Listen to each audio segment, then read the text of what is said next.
사실 이거는 모든 업무를 하는 사람이 그렇죠. TJ라고 감정이 없을까요? 그렇지 않아요. TJ도 매우 감정적입니다.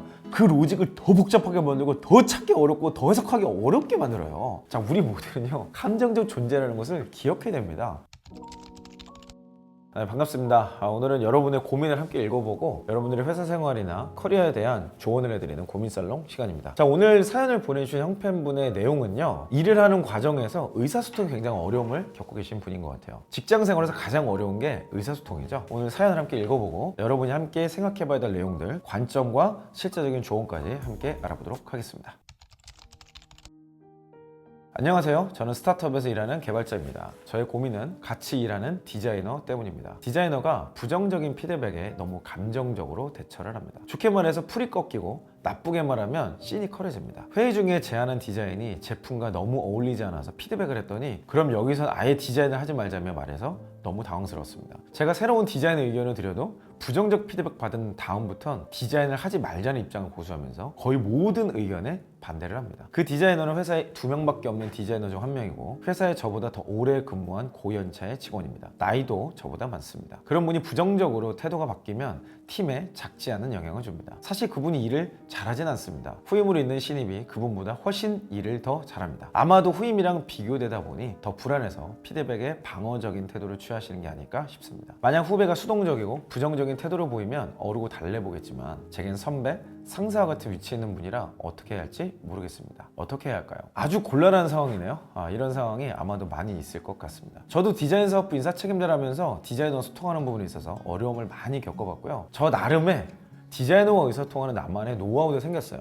자, 근데 오늘은 그 내용을 포함해서 직장 내 의사소통에 어려움을 겪는 여러 가지 상황에 대한 의견을 같이 말씀드리려고 합니다. 자, 직장에서 가장 어려운 것 중에 하나가 의사소통이죠. 왜 그럴까요? 자, 대상에 따라서, 상황에 따라서, 타이밍에 따라서 전혀 다른 결과물들이 나오기 때문입니다. 의사소통에는요, 정해진 법칙이란 게 없어요. 아무리 잘 소통을 해도 상대방이 이해를 못하거나 상대방이 오해해버리고 나면 나는 의사소통을 못한 사람이 되는 거죠. 의사소통이 어그러워지는 몇 가지 이유가 있을 수 있는데 대표적인 2가지를 한번 살펴보고 같이 이야기 나눠보겠습니다. 자, 첫 번째는 정보의 부족일 것 같아요. 일단 정보가 부족하면요, 의사소통이 매우 어려워집니다. 특히 회사에서 하는 의사소통은 특수한 목적이 있거든요. 회사에서 그냥 막 친목도모를 하는 경우는 없잖아요. 정보를 주고받으면서 연결을 시키거나 의견을 주고받으면서 문제 해결에 대한 아이디어를 내는 경우가 대부분이거든요. 근데 그것에 기초가 되는 정보가 부족하면 일단 대화의 내용이 되게 시덥지 않거나 의미가 없어요. 면접을 보는 분들은 한 번쯤 경험해 볼 수 있는데요, 내가 하는 말에 있어서 뭔가 내용이 없잖아요. 질문이 있는데 답변에 대한 내용이 없으면 어떻게 대응을 합니까? 의미 없는 형용사,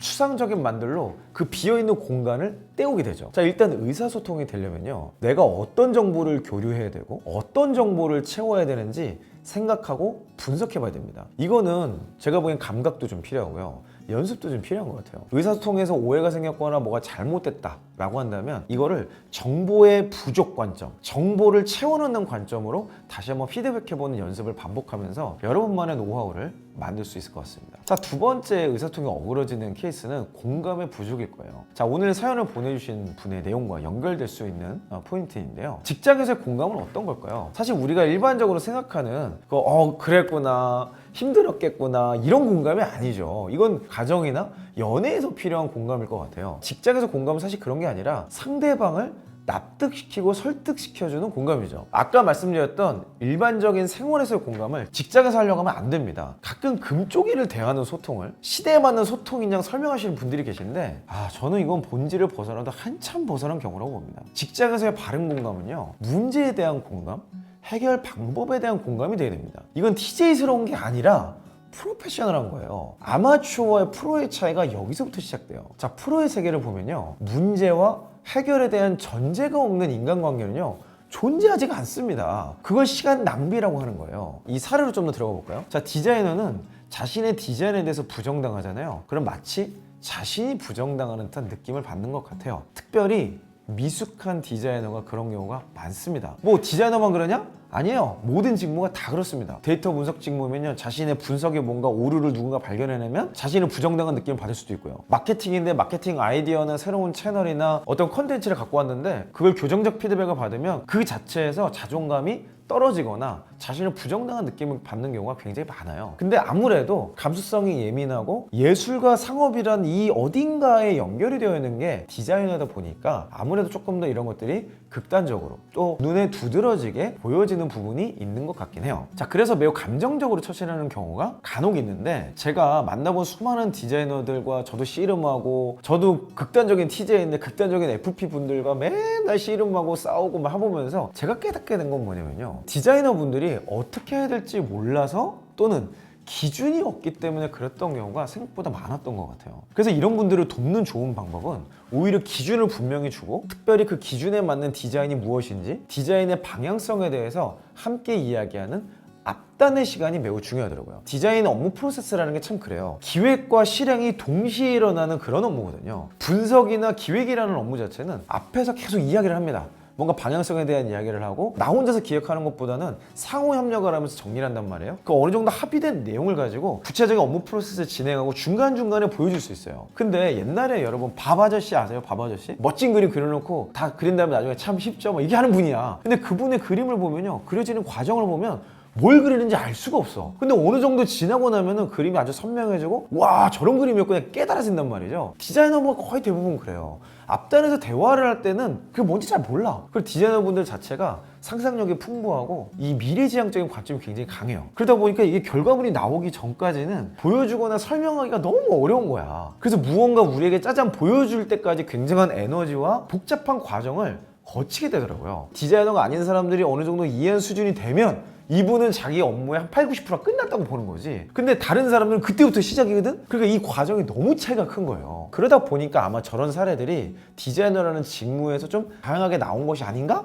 라고 저 나름의 분석과 해석을 했던 것 같아요. 그래서 저는 이럴수록 제가 앞서 말씀드렸던 앞단의 시간, 기획의 방향성을 조금 더 어떤 업무를 들어가기 전에 다양한 예시, 다양한 케이스와 다양한 적용점들을 같이 보면서 이런 형태로 해보면 어떨까요? 이런 형태로 구현되면 정말 좋을 것 같은데요 라는 앞단의 시간을 갖는 것이 정말 중요할 것 같아요. 사실 이거는 앞서 말씀드렸듯이 디자이너뿐만 아니라 모든 업무를 하는 사람들이 그렇죠. TJ라고 감정이 없을까요? 그렇지 않아요. TJ도 매우 감정적입니다. 다만 표현하는 방식이 다르고 인식하는 형태가 다를 뿐이죠. 극단적인 TJ가 분석 업무를 하는데 오류를 계속 찾아내, 그리고 뭔가 분석 접근법이 틀렸다는 걸 계속 얘기하잖아요. 그럼 이분들은요, 그 로직을 더 복잡하게 만들고 더 찾기 어렵고 더 해석하기 어렵게 만들어요. 자, 우리 모두는요, 감정적 존재라는 것을 기억해야 됩니다. 우리는 똑같은 사람이에요. 그걸 어떻게 표현하냐? 성숙도가 어떠냐에 따라서 다르게 나타나는 것일 뿐이다. 오늘의 내용을 정리하면서 의사소통의 팁을 하나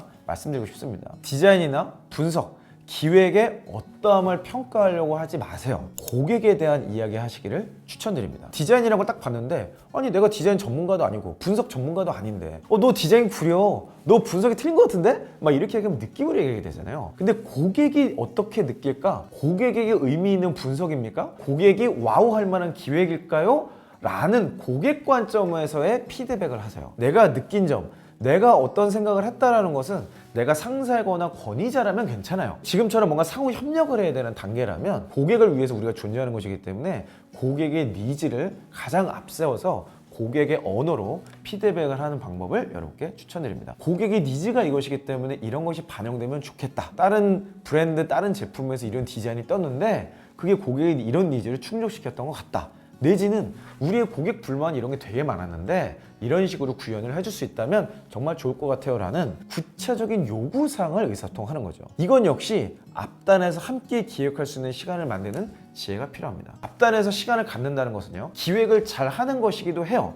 하지만 그게 안 되는 경우도 많습니다. 고집불통들이 이 세상에 너무 많거든. 그러니까 그게 잘 안 되는 경우를 할지라도 상대방의 의견을 한번 들어주고 수용해 줄 수 있는 이 룸을 가지는 시간이면 충분한 거예요. 그리고 그때 이런 논의를 했었다면 결과물이 나오고 나서도 아니 이거 우리 같이 얘기했던 내용은 좀 다른데요? 라고 교정에 대한 이 감도를 조금 더 빨리 맞출 수 있겠죠. 자, 감수성이 예민한 사람일수록 별의별 상상을 다 합니다. 나는 그런 의도를 가지고 뭐 공격하거나 이런 게 아닌데 그분 상상 속엔 이미 나랑 뭐 현피 뜨는 것까지 갔다 오셨어. 뭐 이런 경우가 있어요. 이게 감수성이 예민하고 또 상상력이 풍부한 분들의 뭐 부정 발언일 수도 있는데 그걸 긍정적으로 해석하고 긍정적으로 에너지 쓸 수 있도록 도와주는 것이 어찌 보면 리더십의 역할이고 어찌 보면 함께 일하는 분들의 노하우라고 생각할 수 있을 것 같습니다. 자, 오늘 영상을 통해서 제가 여러분께 강조드리고 싶은 것 한 단어는 앞단의 소통입니다. 업무가 본격적으로 진행되고 결과물이 나오기 전에 이 앞단의 소통을